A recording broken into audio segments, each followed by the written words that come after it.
नमस्कार मित्रों, कैसे हो?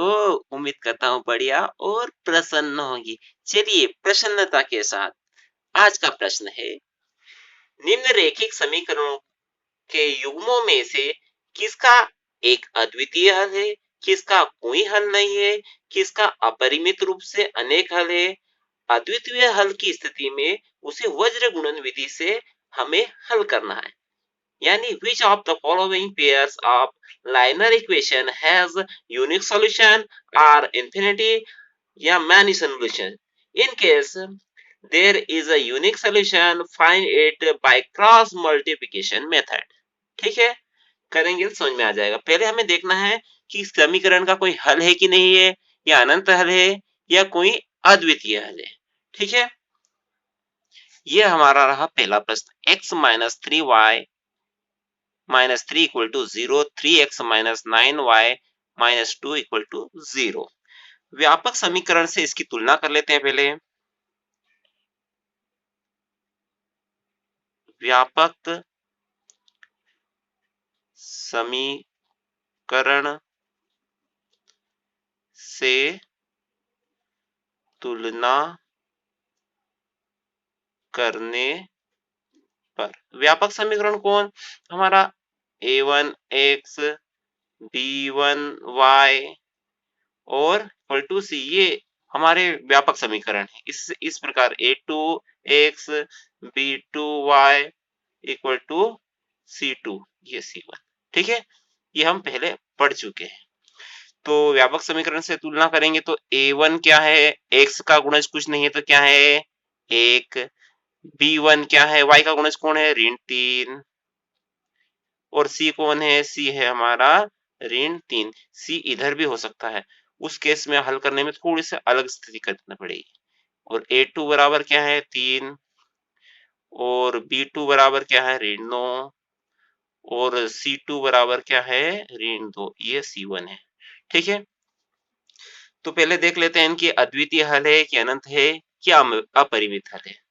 तो a1 अपॉन a2 याद कर लेते हैं। a1 अपॉन a2 यानी 1/3।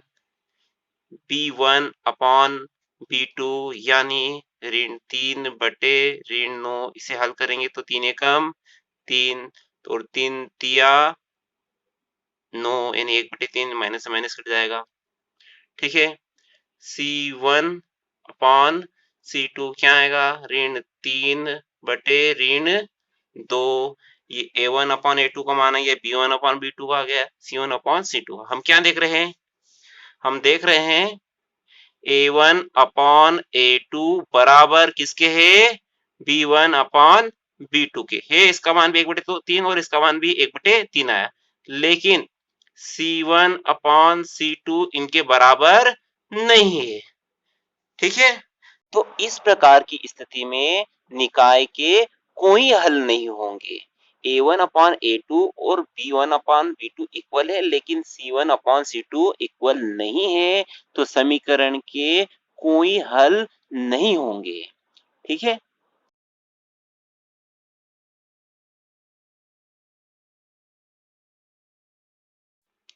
चलिए अगला प्रश्न। 2x प्लस वाई बराबर 5, 3x plus 2y equal to 8। ठीक है, पहले क्या करते हैं, ये जो अचर है इसको बराबर के इस साइड ले आते हैं, हल करने में सहायता रहेगी। 2x प्लस वाई पक्षांतर करेंगे तो ऋण 5 हो जाएगा बराबर 0। 3x प्लस 2y, ये 8 इधर आएगा तो ऋण 8 हो जाएगा बराबर 0। अब व्यापक समीकरण से तुलना करने पर व्यापक समीकरण से तुलना करने पर क्या है, a1 a2 का मान निकाल लेते हैं।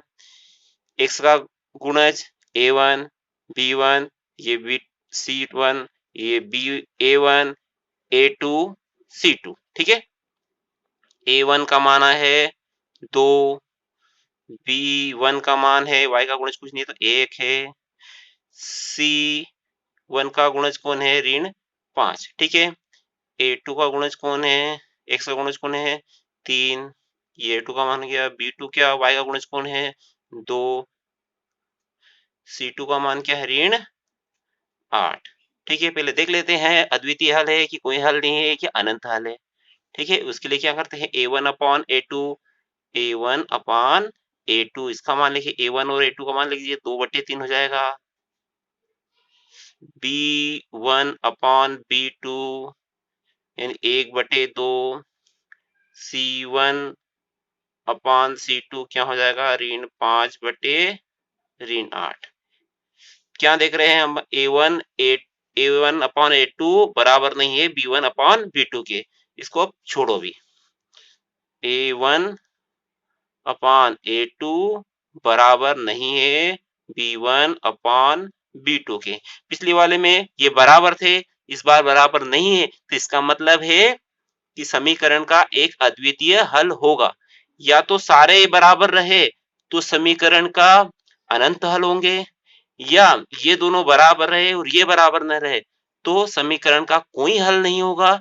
लेकिन A1 अपॉन A2 और B1 अपॉन B2 बराबर नहीं है तो इसका मतलब इसका अद्वितीय हल होगा।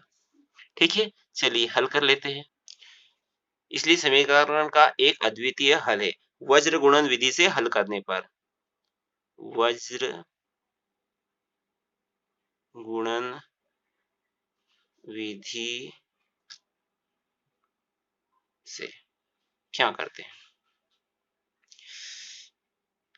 x लिखेंगे, यहाँ y लिखेंगे, यहाँ 1 लिखेंगे। समीकरण सूत्र नहीं लिखेंगे, विदाउट सूत्र। ठीक है, क्या करना है, इसका गुणज कौन है y का गुणज, अभी x वाले को अभी भूल जाइए। y का गुणज कौन है 1, इस वाले y का गुणज कौन है 2। ठीक है, ये कौन है अपना C1 ऋण 5, ऋण 5, और इसका गुणज कौन है ये ऋण 8। ठीक है, ये इसका मान लिख लिए, अब इसके लिख लिए। अब कौन है x का गुणज है 2, 2, इस x का गुणज कौन है 3। फिर से y पे आ जाइए, इसका गुणज 1 और इसका 2, ये 1 और ये 2। क्या किया मैंने, पहले y के गुणज लिखे 1 2, फिर ये लिखे ऋण 5 और ऋण 8, फिर 2 और 3, और फिर 1 और 2। वज्र गुणन यानी इसका गुणा इसमें, इसका गुणा इसमें, इसका गुणा इसमें, इसका गुणा इसमें, इसका गुणा इसमें और इसका गुणा इसमें, ये हो गया हमारा वज्र गुणन। चलिए कर लेते हैं, x बटे इसका गुणा इसमें यानी 8 एकम 8, धन ऋण ऋण, ऋण का निशान आएगा। ठीक है, 2 पंज 10 और धन ऋण ऋण। ठीक है, बराबर y 5 3 15, धन ऋण ऋण, ऋण का निशान आया। 8 एकम 8 दूनी 16 और ऋण के 16 है। ठीक है, धन धन ऋण ऋण बराबर 1 बटे 2 दूनी 4, 3 एकम 3 ऋण इसका लगा और 3 एकम 3। ठीक, इसे हल कर लेते हैं, तो x बटे ऋण 8 ऋण ऋण धन 10 हो जाएगा, y बटे ऋण 15 धन ऋण ऋण धन हो जाएगा 1, 4 में से 3 गया तो 1 बचा। ठीक है,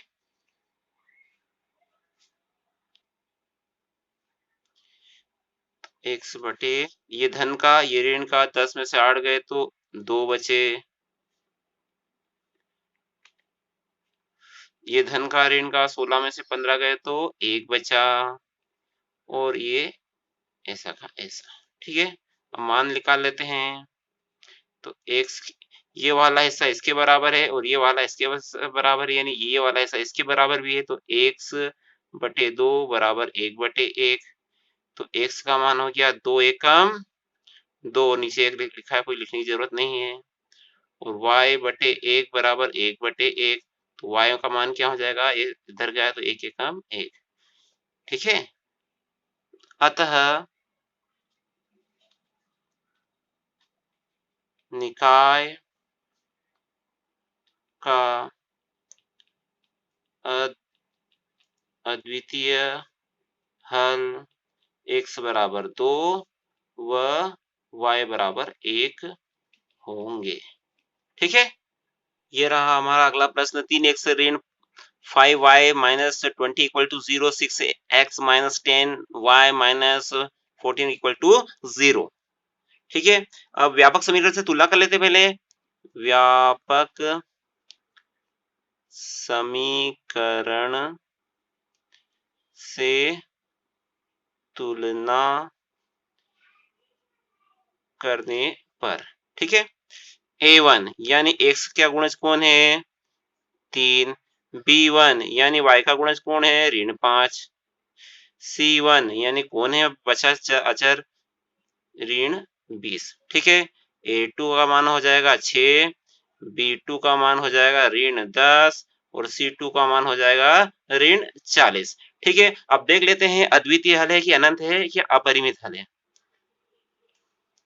क्या करें, a1 अपान a2 यानी 3/6 और इसे हल करेंगे 3 एकम 3, 3 दूनी 6।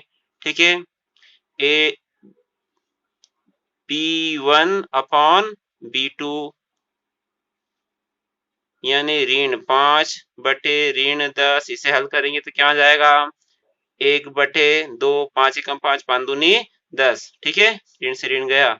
c1 अपान c2 ऋण 20/ऋण 40, इसे भी हल करेंगे 20 एकम 20 और 20 दूना 40।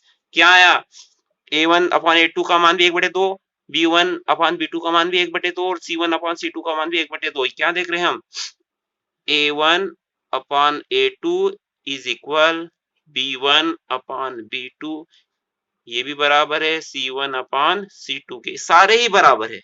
तो इसका मतलब समीकरण के अपरिमित रूप से अनेक हल होंगे। ठीक है, इसलिए समीकरण के अपरिमित रूप से अनेक हल होंगे या अनंत, अनेक हल होंगे।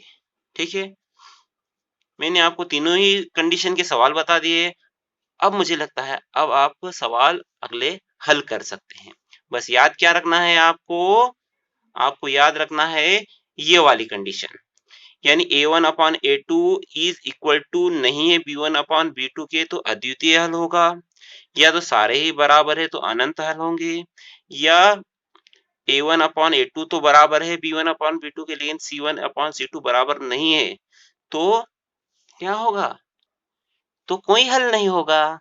ठीक है, वीडियो अच्छा लगा हो तो लाइक कर दीजिए और चैनल पे नए हो तो सब्सक्राइब कर दीजिए। अगले वीडियो तक जय हिंद, जय भारत, वंदे मातरम।